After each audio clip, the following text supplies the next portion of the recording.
વડોદરા શહેર નજીક જીઆઈડીસીમાં આવેલી Hindustan fibre glass workers private limited કંપનીમાં મોડી રાતે આગ લાગતા અફરાતફરી મચી ગઈ હતી।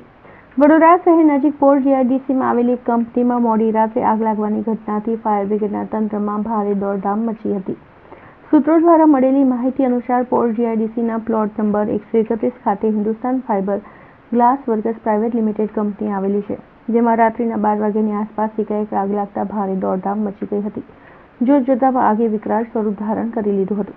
તુરંત બનાવની જાણ કરવામાં આવતા ફાયર બ્રિગેડના જવાનો 3 ફાયર એન્જિનના સ્ટાફ સાથે પોર્ટ જીઆઈડીસીના હિન્દુસ્તાન ફાઇબર ગ્લાસ કંપની ખાતે દોડી ગયા હતા, જ્યાં પાણીનો મારો ચલાવી આગ બુઝાવવાની કામગીરી હાથ ધરી હતી। આ કંપનીમાં પીઓપીનું ફાઇબર મટીરિયલ હોવાથી આગે મોટું સ્વરૂપ ધારણ કર્યું હતું। કલાકોની ભારે જહેમત બાદ આગ પર કાબૂ મેળવાયો હોવાની માહિતી મળવા પામી છે।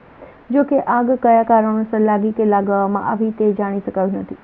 હાલ આગની આ ઘટનામાં લાખો રૂપિયાની નુકસાનની ભીતિ સેવાઈ રહી છે। પોર્ટ જીઆઈડીસીની અંદર હિન્દુસ્તાન ફાઇબર ગ્લાસની અંદર ફાયર થવાનો call Vadodara fire and emergency ટીમને મળતા તાત્કાલિક જીઆઈડીસી અને ઈઆરસી ફાયરની ટીમ ઘટનાસ્થળ પર આવી આગ કંટ્રોલ કરેલ છે। અત્યારે હાલમાં ટોટલ ફાયરની 3 ગાડીઓ સ્ટાફ સાથે અમારી સ્ટેન્ડ બાય છે અને અંદર કુલિંગનું કામ ચાલુ છે।